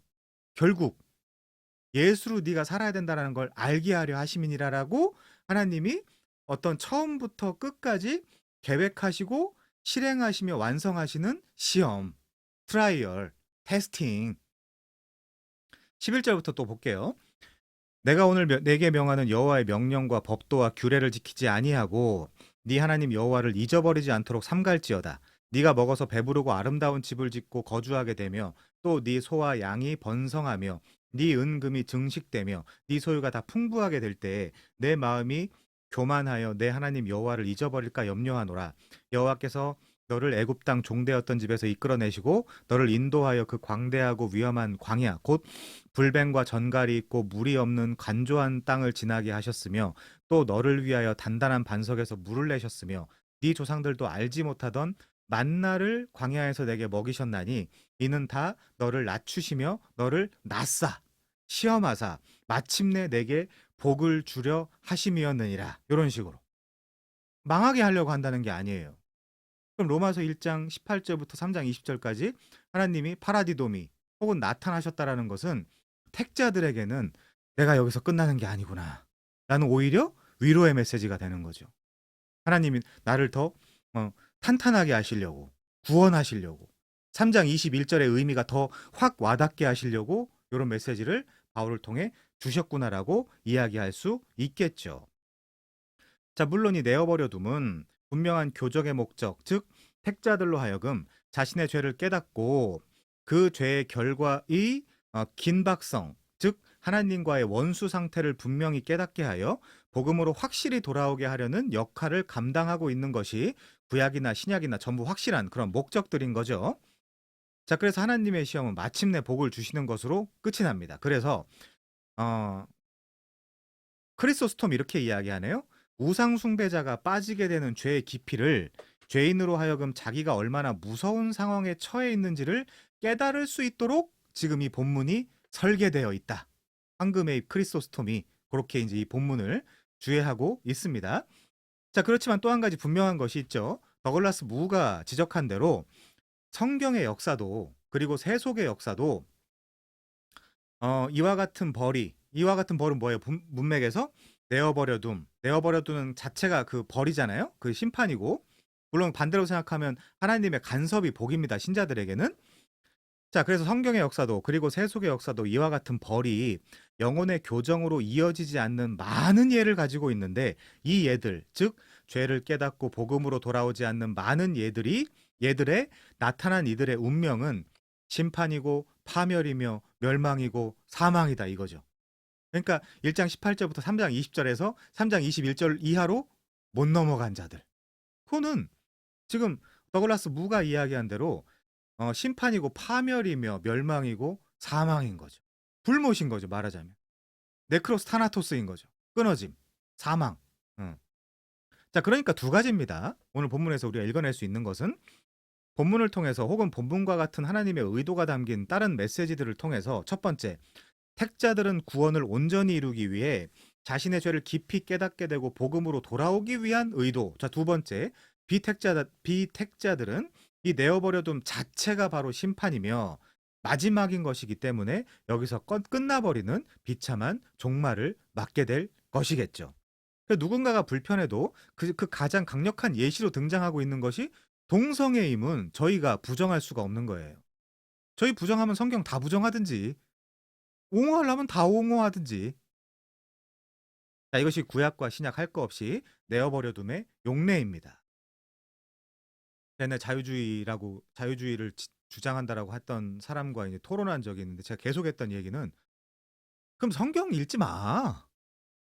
그냥 네가 생각하고 사고하는 게 성경이랑 비슷한 내용들이 너무너무 사람들의 사상과 생각은 성경에 나타난 것들과 비슷한 것들이 너무너무 많기 때문에 성경으로 먹고 살지 마. 신학을 그만둬 차라리. 그런 얘기를 한 적이 있거든요. 아무 말도 못 하는 거예요 그러니까. 그러니까 제가 봤을 때는 더 부도덕한 것 같아요. 자, 넘어갈게요. 이 두 가지 용례를 기억한 상태에서 그렇게 더러움, 아카다르시아라는 단어, 이 더러움에 내어버려 두셨다라고 하는데 여기서의 정욕, 에피뛰미아와 더러움, 아카다르시아는 특별히 다른 의미가 아니라 성적인 죄예요. 성적인 죄에 내어버려 두셨다. 자, 바울은 자신의 서신에 성적인 죄, 에피뛰미아와 아카다르시아라에 대한 경고를 많이 하거든요. 고린도후서 12장, 갈라디아서 5장, 에베소서 4장, 골로새서 3장, 데살로니가전서 4장 뭐 이런데 굉장히 많아요. 요 단어들이. 근데 요 단어들은 다 성적인 부도덕함이랑 연결됩니다. 물론 이방인들이 하고 있는 그런 정말 말도 안 되는 그런 이상한 성적인 죄를 설명하고 있는 거예요. 전부가 다. 자, 그래서 바울이 말하는 성적인 죄는 일반적이고 정상적인 성관계를 말하는 것이 아니라 그것은 권장되고 아름다운 것이며 선물인 것이죠. 근데 이방인들의 관습을 따라 특별히 본문의 문맥으로 비추어 볼 때 본문은 이방인들의 죄를 지적하는 문맥인데 바울이 지적하는 잘못된 성관계로의 하나님의 내어버려 둠, 즉 심판은 뭐예요? 동성애와 같은 성경의 창조 원리를 따르지 않는 죄를 말하고 있는 것입니다. 고린도 교회는 뭐라 그러죠? 고린도전서 5장 1절에서는 이렇게 이야기해요. 너희 중에 심지어 음행이 있다 함을 들으니 그런 음행은 이방인 중에도 없는 것이라. 누가 잘 생각해 보세요. 누가 그 아버지의 아내를 취하였다 하는도다. 아버지의 아내가 누구예요? 엄마잖아요. 물론 이제 어떤 학자들은 그 당시 문화와 어떤 그런 고증에 의해서 첩을 이야기한다라고 하는 학자들도 굉장히 많거든요. 그 당시엔 첩 문화가 있었나 봐요. 아무튼 첩도 어쨌든 뭐라고 불러야 될지 모르겠는데 이 아들의 입장에서는 어머니, 아버지 아내니까 이제 그렇게 부를 수 있겠죠. 아무튼 당시 문화 속에서 정실이 아닌 첩실로 보는 경우가 많았는데 첩실도 아버지 아내이기 때문에 성적으로 아버지 아내를 공유하지 말라는 거죠. 그러니까 이런 이방인들의 그런 음행 이런 것들을 지적하고 있는 것입니다. 아무튼 이 로마서 1장 18절부터 32절까지는 특별히 이방인의 죄를 열거하고 있고 25절은 당시 이방인들의 말로 다할 수 없는 본성을 거스르는 성행위를 이야기하고 있죠. 토마스 슈라이너는 이 부분을 이렇게 주석을 합니다. 동성의 관계는 성적인 영역에 있어서 비정상적인 최상의 예증으로 기능하고 있다. 우상숭배는 인간에 대한 하나님의 의도와 반대된다는 점에서 비정상적이다. 우상숭배는 반드시 비이성적인 음란으로 연결된다 그랬잖아요. 썩어지지 아니하는 하나님 대신 썩어질 짐승과 인간을 경배하는 것은 창조 질서를 엉망으로 만드는 것이다. 성적인 영역에서 우상숭배에 대한 비정상적인 선택의 거울상은 바로 동성애다. 인간은 반대의 성을 가진 사람들과 성적인 관계를 가지도록 창조되었다. 그래서 창세기에 보면 남자와 여자로 지으시고 이런 표현이 있잖아요. 그래서 우상숭배가 하나님이 창조하신 것을 위반하고 왜곡하는 것처럼 동성애 관계도 하나님이 남자와 여자로 창조하셨을 때 그가 계획하셨던 것과 정확하게 반대되는 것이다. 이렇게 토마스 슈라이너도 이야기를 합니다. 어, 최근에 어떤 목사님한테 들은 이야기인데 고등학교 3학년이래요. 여자애래요. 근데 그 친구의 남자친구가 27살이라고 그럽니다. 그것 자체도 일단 좀 이상하죠. 이 울산 지역에서 이제 일어났던 일인데 근데 그 남자친구의 또 친구가 있었어요. 또 다른 친구가 있고 그 사람들을 A, B, C라고 하자고요. 남자친구는 A, 또 다른 친구는 B, 또 다른 친구는 C. 근데 아무튼 이 고3 친구가 시대가 이제 또 그렇다 보니까 이 27살 그 친구랑 굉장히 이제 성적으로 공유를 하던 관계였던 거죠. 그래서 이제 그 사실을 어떻게 하다가 B가 알게 된 거예요. 그래서 B가 예를 들면 B가 알게 된 건 아닌가? 하여튼 저기 네 남자친구에 대해서 할 얘기가 있다라고 불렀어요. 불렀는데 이거 그냥 할 얘기는 아닌 것 같고 약간 술을 한 잔 해야 될 것 같다라고 약간 해서 술을 이제 마시고 A랑도 원래 자는 관계였고 B랑도 그날 잤어요. 근데 이제 나중에 C라는 남자가 등장해서 너 이러이러하잖아. 내가 다 알고 있어. 또 내가 다 알고 있는데 어떡할래? 이 여자애는 미성년자이기도 하고 얼마나 그 상황이 그렇겠습니까? 잘한 건 없지만 아무튼 미성년자니까 C가 뭐라고 협박을 했냐면 나랑 자야 이 모든 것을 함구하겠다. 개판인 거예요 지금 개판. 예, 개판. 그래서 A랑도 자고 B랑도 자고 C랑도 잤대요.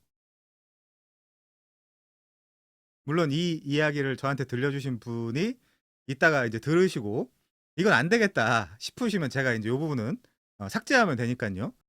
어, 이렇습니다 지금. 세태가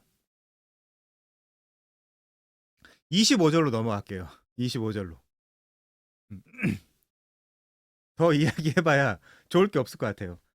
자, 이는 25절 이는 그들이 하나님의 진리를 거짓 것으로 바꾸어 피조물을 조물주보다 더 경배하고 섬김이라.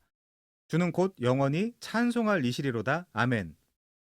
자, 한글 성경은 이는으로 시작이 되지만 이는이란 말은 사실은 없어요. 이 호스티스인데 이는이라고 번역할 필요는 없습니다. 그러니까 사실은 번역을 해야 될 접속사는 막 다 빼버리고 좀 이상한 접속사 남겨놨는데 아무튼 이제 지금 이 25절을 영어 성경으로 보면 day로 시작하거든요.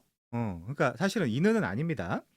그래서 24절은 마음의 정욕대로 더러움에 빠진 사람들의 죄악을 말한다면 25절은 하나님의 진리를 왜곡시켜 우상 숭배를 하는 사람들의 죄악을 말하고 있는 거죠. 그러니까 25절은 새로운 내용의 시작이에요. 그러니까 이는이라고 하면 뭔가 연결되는 것 같은데 원문으로 보거나 영어 성경으로 보거나 전혀 그렇진 않습니다. 아까 말씀드린 대로 성경 전체에서 더러움은 이 음행은 항상 우상 숭배와 같이 마치 세트처럼 붙어 다닌다라고 말씀을 드렸죠.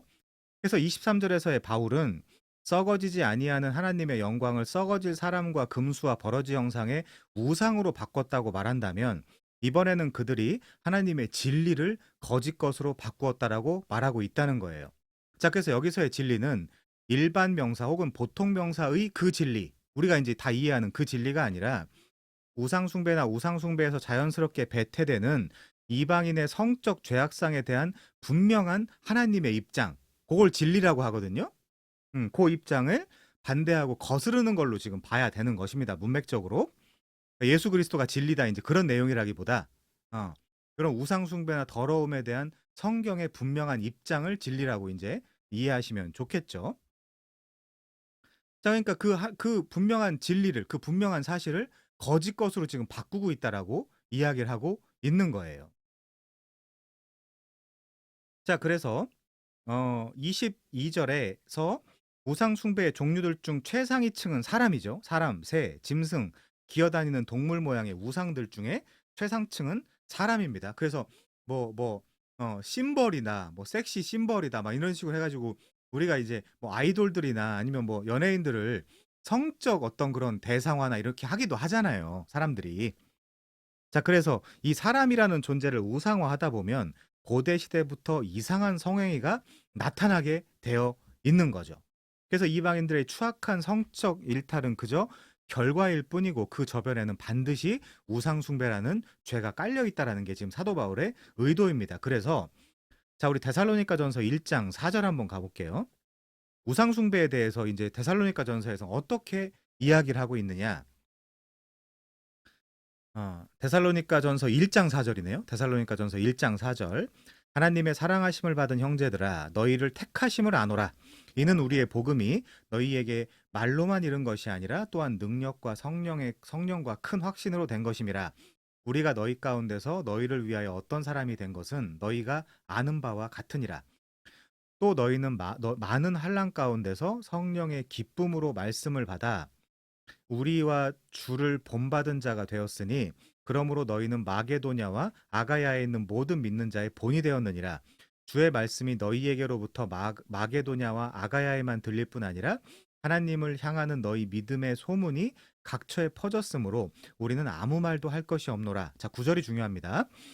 그들이 우리에게 대하여 스스로 말하기를 이제 그 로마 교회한테 이야기하는 입장과 어떻게 반대인지 한번 보세요. 우리가 어떻게 너희 가운데 들어갔는지와 자 여기요.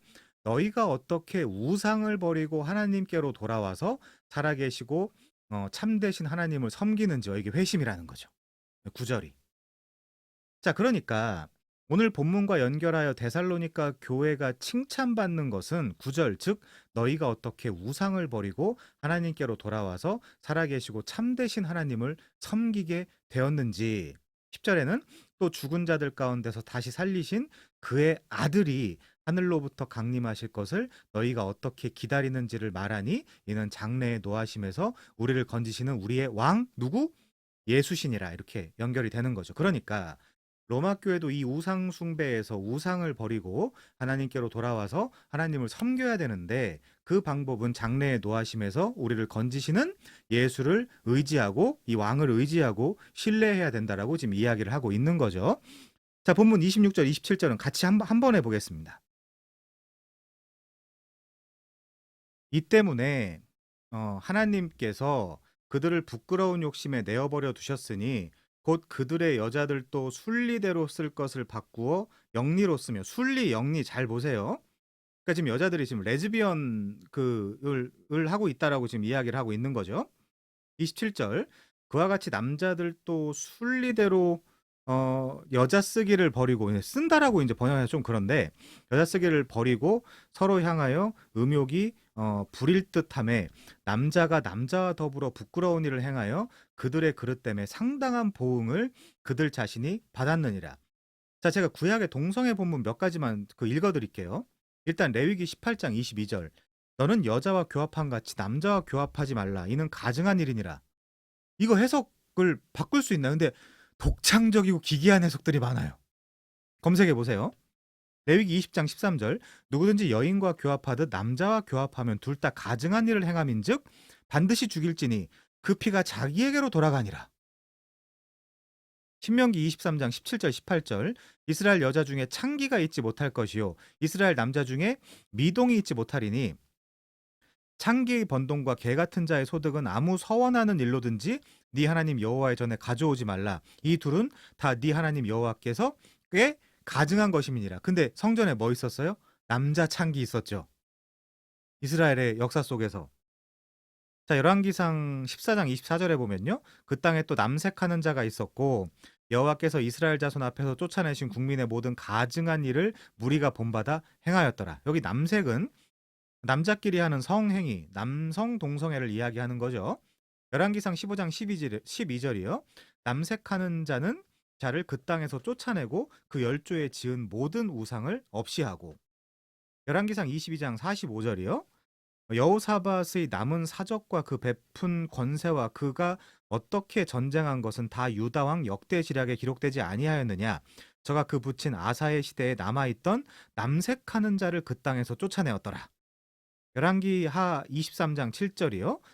또 여호와의 성전 가운데 남창 미동의 집을 헐었으니 그곳은 여인이 아세라를 위하여 휘장을 짜는 처소였더라. 다 우상 숭배와 동성애, 음행 이런 것들 다 연결되죠.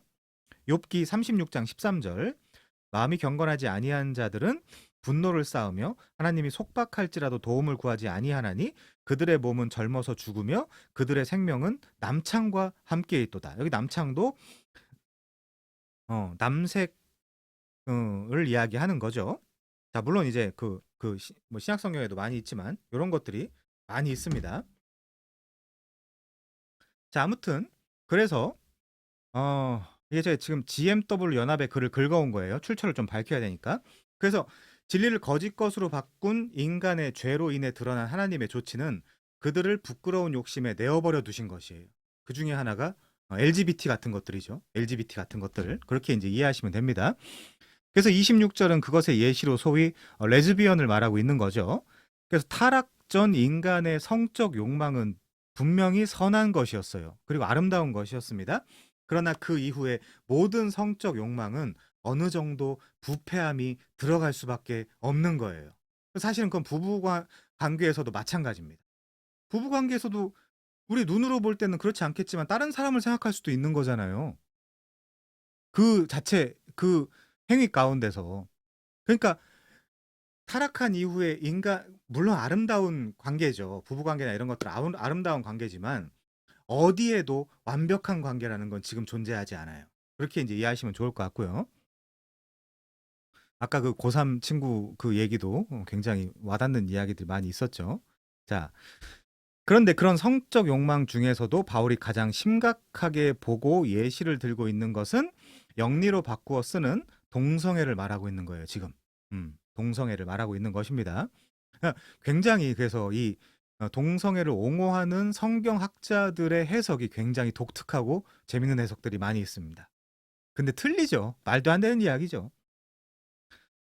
자, 그래서 부끄러운 욕심에 내던져진 이방인들, 물론 유대인들도 마찬가지였죠. 유대인들도 동성애 많이 했습니다. 자연스럽게 성에 관한 창조 질서를 깨뜨리는 방식으로 살 수밖에 없는 거죠. 그 자유주의 신학자들은 뭘 선택했다고요? 그래서 성경의 권위를 무너뜨리자. 그러면 다 해결된다. 오히려 성경의 그 버벌 인스퍼레이션, 축자 영감이라는 부분을 깨면 이 부분은 우리가 맘대로 해석할 수 있잖아요. 아, 그때 하나님은 사랑이셨지만, 제가 이런 글도 읽었어요. 하나님은 사랑이셨지만 저자가 그 하나님의 사랑을 다 담아낼 수 없으므로 동성애를 혐오하는 발언을 쓴 거야. 라고 아주 그렇게 근데 굉장한 학자예요. 학자예요, 학자. 그렇게 이야기를 하는 거예요. 그게 뭡니까, 여러분, 결국에는. 결국에는 축자 영감을 깨버리면 되는 거예요. 근데 왜 여기 와서 먹고 사냐 이거예요, 제 말은. 자, 그래서 인간들은 자연적 기능을 본성에 반하는 기능들로 바꾸었죠. 그게 순리, 영리입니다. 그 표현이 순리, 텐 푸시켄 크레신과 영리, 텐 파라 푸신입니다. 자, 그래서 크리세스, 여기 이제 본문에 나타난 크리세스라는 헬라어는 성관계나 성기능을 말하는데 본문에서는 정확하게 남녀 간의 성관계를 지칭하는 거예요. 그래서 자연적인 성관계라면 남녀 사이에 이루어져야 하는 것이지만 같은 여인끼리 혹은 같은 남자끼리 순리를 영리로 바꾸어서 쓰는 것은 하나님의 창조 질서에 위배된다는 것이죠. 창조 질서에 위배되는 상태로 지금 살고 있다는 게 뭐예요? 하나님과 원수됐다라는 이야기예요. 그래서 예수 그리스도를 통해서 너희들도 구원받아야 된다라고 지금 이야기를 하고 있는 거죠. 그래서 26절부터 27절은 일부 여자들과 마찬가지로 일부 남자들도 자연적인 크리세스를 포기하고 서로 향하여 음욕이 부릴 듯 하고 있다는 것을 고발하고 있는 것입니다. 그래서 그런 것들을 구체적인 여러분들이 영상으로 시청하고 싶으시면 저도 이제 팬이고 되게 자주 들어가서 보는 채널인데 레인보우 리턴즈라고 검색하고 들어가시면 별의별 예시들을 다 해놨어요. 오늘 좀 그 별 얘기를 다 하는데 예를 들면 서울시에 어떤 특정한 화장실에 가면 이 화장실 칸이 있잖아요. 벽을 뚫어놓습니다. 그 나무 벽을 뚫어놓고 가만히 남성이 거기다가 성기를 대면 저쪽에서 오럴 섹스를 하는 거예요. 그런 것들이 여러분들이 그게 그 장소, 그 어떤 시간 이렇게 이제 막 연락을 해가지고요. 어떤 특정한 장소에서 그러고 있다니까요.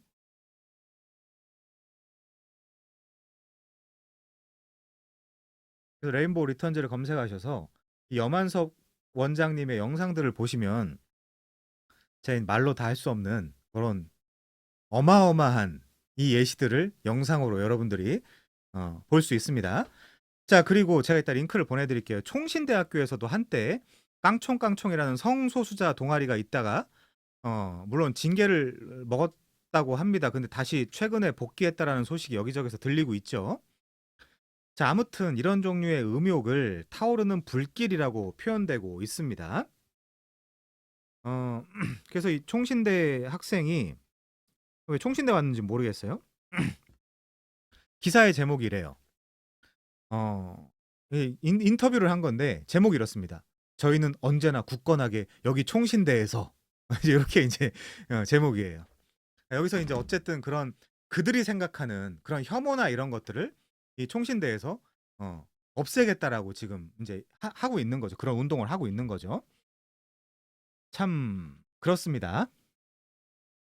그러니까 반대자들이 기독교를 그토록 싫어하는 이유가 다 여기 있는 거죠. 기독교는 세상에서 좋아할래야 좋아할 수가 없는 종교예요. 기독교는 자연인을 참 불편하게 하는 종교죠. 또 더군다나 이 PC주의 폴리티컬 코렉트니스가 이 시대에서 전혀 맞지 않는 메시지라고 할 수 있겠죠. 지금 저희들이 나누고 있는 이런 메시지들이요.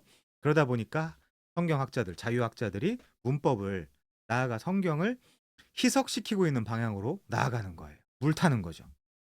아무튼 성경은 뭐라고 이야기를 하고 있냐. 남자가 남자와 더불어 부끄러운 일을 행하여 그들의 그릇 때문에 상당한 보응을 받았다라는 것은 이 자체가 심판이라고 지금 성경에서는 해석의 여지 없이 이야기하고 있습니다. 자, 동성애는 그레코 로망, 즉 그리스 로마 시대 당시 아주 흔한 관행이었어요. 게다가 신약학자 제임스 던에 의하면 플라톤 같은 철학자들은 이성애보다 동성애가 더 숭고한 사랑이다라고 라며 치켜 세우기도 했다라고 그래요. 물론 창세기 19장 그 뭐죠? 소돔과 고모라 사건이나 아까 우리가 살펴본 그 사사기 19장 같은 데도 이런 동성애 사례가 그 히브리인들 그 이스라엘 백성들 가운데도 많이 나오죠. 물론 사무엘상 2장 22절, 왕상 14장 24절에도 보면 우상 숭배식 그 문화 안에서 동성애 관습이 유대인들 가운데도 있었다는 걸 우리가 알 수 있습니다. 특히 왕상 14장 23절부터 24절에 보면 그 성전에 여호와의 전에 남창이 있었다라는 이야기도 하고 있죠. 그리고 왕하 23장 7절에 보면 성전 안에 요 남창들이 거할 수 있는, 묵을 수 있는, 그리고 그런 그 기능들을 할 수 있는 방들도 여럿 있었다라고 증거하고 있습니다. 그럼에도 같은 인간끼리 우리가 이제 이런 부분은 조심해야 되죠. 같은 인간끼리 인간 자체를 혐오하거나 더럽게 생각하거나 그런 문제는 아니라는 거죠. 성경이 죄라고 분명히 말하고 있다라는 걸 이야기하고 있는 것 뿐이에요. 그리고 우리가 착각하지 말아야 할 것은 동성애 자체가 지금 우리가 동성애를 다루고 있다라고 해서 동성애 자체가 다른 죄들에 비해 대단히 특별한 죄라기보다 이 자들은 그렇다라기보다 이 자들이 다른 사람들보다 더 나쁜 사람이라는 그런 착각에서는 반드시 벗어나야 되는 거죠. 그러니까 예를 들면 그런 거예요. 이런 본문들을 보면서 난 동성애자 아니니까 난 좀 괜찮은 사람인가 보다라는 착각에서 벗어나야 된다라는 거죠. 전혀 그런 이야기가 아니니까. 그래서 휴 다행이다가 아니라 그래서 바울이 자 보세요. 28절부터 31절까지 볼 건데 여기서 여러 죄들을 열거한 후에 32절인가요? 거기서 뭐라 그래요? 이 모든 죄를 범하는 자들을 사형이라고 하는 거예요. 그러니까 동성애나 28절부터 31절에 열거되고 있는 그 수많은 죄들이 결과론적으로는 다를 바가 없다니까요. 그래서 아까 우리가 읽었죠? 모든 일을 순종하지 아니하는 데 가두어 두심은 모든 이에게 은혜를 베풀기 위함이다. 긍휼을 베풀기 위함이다. 자, 그래서 이 1장 18절부터 3장 20절은 제가 계속해서 논증하듯이 이런 논증은 어디에도 없지만 제가 논증하듯이 예수 믿는 자들에게 너희가 왜 예수를 믿어야 살 수 있는지를 더 부각시켜 주기 위한 본문이라는 거예요. 나가서 죽으라는 게 아니라. 자, 그런 의미에서 28절부터 읽고 빨리 해설하고 마치겠습니다. 28절 또한 그들이 마음에 하나님 두기를 싫어하며 하나님께서 그들을 그 상실한 마음대로 내어버려 두사 합당하지 못한 일을 하게 하셨으니 그게 뭐냐 곧 모든 불의 자, 여기 여러분 안 걸리 저는 다 걸려요. 여러분 안 걸리는 거 있나 한번 보세요. 곧 모든 불의. 동성애는 안 걸리지만 29절부터 다 걸려요, 저는. 아까 한번 세 봤는데 모든 불의, 추악, 탐욕, 악의가 가득한 자요, 시기, 살인, 분쟁, 사기, 악독이 가득한 자요, 수군수군하는 자요, 비방하는 자요, 하나님께서 미워하시는 자요, 능욕하는 자요, 교만한 자요, 자랑하는 자요, 악을 도모하는 자요, 부모를 거역하는 자요, 우매한 자요, 배약하는 자요, 무정한 자요, 무자비한 자라. 제가 이걸 읽고 동성애자들을 옹호하기로 했어요.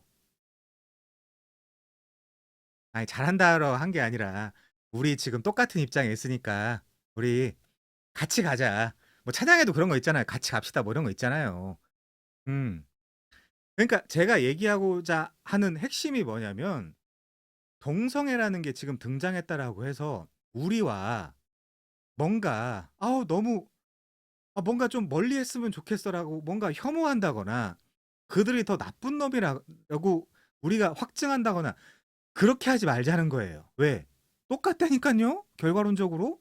이게 뭐다? 32절에 그들이 이 같은 일을 행하는 자는 사형에 해당한다고 하나님께서 정하심을 알고도 자기들만 행할 뿐 아니라 또한 그런 일을 행하는 자들을 옳다 하고 앉아 있느니라. 앉아 있느니라는 성경이 없지만 옳다 하느니라. 자, 그래서 28절은 마음에 하나님 두기를 싫어하는 이방인들이 하나님을 버린 것처럼 하나님도 이방인을 버렸다라는 뜻이 되겠죠. 여기는 근데 왜 마음이라고 번역했는지 모르겠어요. F 같은데 마음이라고 번역되어 있지만 이 부분은 그노시스예요. 에피그노시스이기 때문에 이거는 지식이고 이성이에요. 마음이 아닙니다. 요새 이제 F냐 T냐 많이들 이야기하지만 여긴 마음이 생각은 아니죠. 그리고 생각도 마음은 아니죠. 그러니까 이것은 하나님을 이성과 지식으로 실제 강하게 인정하지 않겠다라는 의지적 표현이에요. 마음이 아니라. 에피그노시스예요. 그노시스. 어. 근데 문제가 뭐다? 복음에는 제가 되게 좋아하는 성구 그리고 이제 루터가 깨진 복음에는 뭐가 나타났다고요? 하나님의 의가 나타났다. 이 자들 가운데 이런 죄들을 짓고 있는 자들 가운데 하나님의 택한 백성, 창세전에 택한 백성에게 뭐가 나타났다고요? 하나님의 부모 역할, 왕 역할, 남편 역할이 나타났다. 복음을 통해서. 그래서 우리는 미쁨이 없을지라도 하나님이 미쁘셔서 자기가 한 말을 부인할 수 없다 그러거든요. 근데 자기가 한 말이 뭔데 오늘 문맥적으로 이야기하면 그게 제가 곧 목이 많이 나왔으니까 설교를 할 본문인 창세기 12장 한번 가볼까요? 뭔 얘기를 하셨길래 하나님이 하신 말씀을 부정할 수가 없느냐. 특별히 이 로마서 1장 이방인들에게 하는 말씀 중에 왜 이방인들을 영원히 내어버려 두실 수가 없느냐 하나님 입장에서. 창세기 12장 1절이요. 여호와께서 아브람에게 이르시되 너는 너의 고향과 친척과 아버지의 집을 떠나 내가 내게 보여줄 땅으로 가라. 내가 너로 큰 민족을 이루고 내게 복을 주어 네 이름을 창대하게 하리니 너는 복이 될지라. 너를 축복하는 자에게는 내가 복을 내리고 너를 저주하는 자에게는 내가 저주하리니. 자, 여기요. 땅의 모든 족속이 너로 말미암아 복을 얻을 것이라 하신지라. 이 모든 족속이 꼬임이 유대인만 해당된다는 게 아니라는 거죠. 그러니까 이 말씀을 하셨고 하나님의 성품 자체가 속성 자체가 미쁘시기 때문에 이 약속을 지켜야 된다는 거예요. 이방인은 그냥 버릴 수가 없다는 거예요. 자, 로마서 4장 9절도 한번 볼까요? 또 설교 때 다루겠지만 9절 그런즉 이 복이 할례자에게냐 혹은 무할례자에게도냐. 무할례자는 이방인입니다. 무릇 우리가 말하기를 아브라함에게는 그 믿음이 의로 여겨졌다 하노라. 그런즉 그것이 어떻게 여겨졌느냐? 할례시냐 무할례시냐? 할례시가 아니요 무할례시니라. 그가 할례의 표를 받은 것은 무할례시의 믿음으로 된 의를 인친 것이니 할례는 17장에 받고 15장 6절에서 아브라함이 여호와를 믿으니 그것을 그의 의로 여기셨다라는 칭의는 15장에서 받고 그럼 할례 받기 전이죠. 그리고 우리 이방인들도 할례가 없죠. 무할례자죠. 그가 할례의 표를 받은 것은 무할례시의 믿음으로 된 의를 인친 것이니 이는 무할례자로서 믿는 모든 자의 조상이 되어 그들도 의로 여기심을 얻게 하려 하심이라. 또한 할례자의 조상이 되었나니 곧 할례 받을 자에게뿐 아니라 우리 조상 아브라함이 무할례 시에 가졌던 믿음의 자치를 따르는 자들에게도 그러하니라. 그래서 복음에는 하나님의 의가 나타났다. 그리고 3장 21절에는 이 예수를 믿음으로 말미암아 얻는 의인이 차별이 없다. 누구나 이방인도 유대인도 차별이 없다. 그래서 로마서 4장 23절 보시면요. 그에게 의로 여겨졌다 기록된 것은 우리한테 하는 얘기예요. 그에게 의로 여겨졌다 기록된 것은 아브라함만 위한 것이 아니요 의로 여기심을 받는 우리도 위함이니 곧 예수 우리 주를 죽은 자 가운데서 살리신 이를 믿는 자니라. 이방인을 이야기하는 거예요. 여기도. 자, 그래서 빨리 또 좀만 정리하고 끝내면요. 아브라함에게 주신 약속을 전 인류가 다 까먹고 있고 다 거부하고 있다 하더라도 신실하신 하나님은 신실하신 예수 그리스도를 통해 창세기 12장 3절의 언약, 즉 모든 민족이 너의 씨를 통해 복을 받을 것을 예언하셨고, 이 아브라함 구체적으로 이야기하면 아브라함의 자손인 갈라디아 3장 16절 예수 그리스도를 통해 이 이방인들의 죄도 전부 다 용서함을 받는다라는 것이고, 이것이 복음에 나타난 하나님의 의라는 거예요. 부모 역할, 남편 역할, 왕 역할. 부모는 자식을 위해 목숨을, 남편은 아내를 위해 목숨을, 왕은 백성을 위해 목숨을. 이게 성경에 나타난 부모와 남편과 왕의 직분이잖아요. 이것이 성경의 가치관이고, 이것이 부모 그리고 남편, 왕이 가져야 할 라이처스니스, 의로움인 것입니다. 그것이 복음에 나타났다는 거예요. 그러면 1장 18절부터 3장 20절 그 가운데 있는 그 죄 가운데 있는 자들을 왕, 남편, 부모는 어떻게 해야 되겠어요? 구원해내야 되는 거죠. 그걸 복음이라고 하는 거예요. 그래서 모든 이방인이 내어버려짐을 당한 가운데서 에베소서 2장 13절에서 보면 이제는 전에 멀리 있던 너희가 그리스도 예수 안에서 그리스도의 피로 가까워졌느니라. 이렇게 모든 이방인이 내어버려짐을 당한 가운데서 마태복음 28장 19절 너희는 가서 모든 민족을 제자로 삼아 아버지와 아들과 성령의 이름으로 세례를 줘라. 이방인도 구원해라. 음. 그래서 그리스도가 오셔서 복음을 전하시고 하나님 나라를 선포한 것이죠. 그러니까 이렇게 적용을 하고 좀 마칠게요. 그러니까 혹 지금 현재 동성애자가 있다라고 하더라도 괜찮아요. 왜 동성애자는 교회에서 막습니까? 그래서 그들도 복음을 받고 믿으면 돼요. 아무도 누군가가 누군가를 혐오할 자격이 없고 차별을 할 자격이 없어요. 왜? 다 사망 가운데 있거든요, 우리는. 하나님이 우리를 구원하지 않으면 우린 누구나 다 사망 가운데 있거든요. 근데 어떻게 그들에게 감히 눈을 흘깁니까? 우리가. 그럴 수 없겠죠. 근데 이런 언어들도 내가 감히 당신들 위에서 마치 무슨 대단한 뭔가 아량이라도 베푸는 듯한 뉘앙스, 언어, 그딴 태도 이런 것들을 보이지 않아야 되겠죠. 조심해야 되겠죠. 그들의 상황이나 배경이 뭔지 모르기 때문에 우리는 조심해서 그들과 친구가 돼야 되겠죠. 자, 그래서 누구에게나 열려있는 복음의 길입니다. 차별하면 안 돼요. 아무나 다 와서 공짜로 포도주와 젖을 사라는 것이 복음이 가진 보편성이며 우주성이죠. 그렇지만 그들, 유대인도 포함되지만 이방인은 곧 불의 추악 탐욕 가득한 악이 수근수근함, 비방함, 하나님께서 미워함, 능욕, 교만함, 자랑함, 악을 도모함, 부모를 거역함, 우매함, 배약함, 무정함, 무자비함 등으로 묘사되는 사형에 해당되는 죄를 누구나 다 가지고 있다. 여기에 안 걸리는 사람은 없다. 그러니까 동성애가 그렇게 우리가 따로 떼어놓을 뭔가 하이라이트를 해야 할 혹은 스팟라이트를 비춰야 할 특별한 죄로 우리가 그들을 혐오해서는 절대 안 된다. 음. 자, 이것은 인류 누구나 유대인 이방인 할 것 없는 아주 보편적인 죄악들이다. 그래서 32절에서 바울은 사람들이 잘 알지 못해서 이런 종류의 악행을 저지른 것이 아니라 아주 잘 알고 있다라고 이야기를 하는 것이요. 그래서 이 같은 일을 행하는 자는 사형에 해당한다고 하나님께서 정하심을 어떻게 하고 있다? 이미 알고 있다. 이미 알고 있으면서도 그렇게 하고 있다. 그래서 제임스 던이 말하는 대로 29절부터 31절에 해당하는 죄의 목록은 아담의 타락 이야기를 염두하고 쓰였을 가능성이 높겠죠. 그래서 인류는 모두 아담의 죄에 참여하고 그 결과로 사망에 처해진 운명에서 벗어날 수가 없어요. 자기 스스로의 힘으로. 그러면서도 인간들이 혼자서는 두려워서 하기가 어렵기 때문에 다른 사람들까지 지금 끌어들이고 있다가 32절의 결론인 거죠. 32절 말미를 한번 볼까요? 자기들만 행할 뿐 아니라 그 일을 행하는 자를 옳다라고 평가하고 판단하고 있다는 것입니다. 자, 이한수 교수님이요. 아담의 인류의 문제점은 이런 지식을 갖고 있으면서도 악을 자기들만 행할 뿐 아니라 그 일을 행하는 자를 옳다라고 찬동까지 하고 있다는 점이다.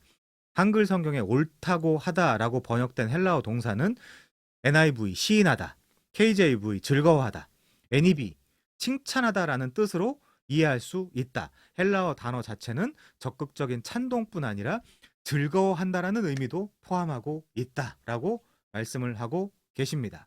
그래서 크랜필드나 주석가죠. 레온 모리스 신약학자입니다. 타락한 아담의 후손들은 그들의 악행에 함께 즐거움을 느끼는 존재들이다 이렇게 평가하고 있는 거죠.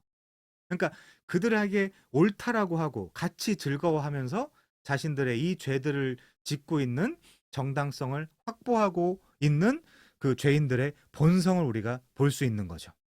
자, 아무튼 그래서 정리하겠습니다. 마치겠습니다. 그래서 뭐냐면요.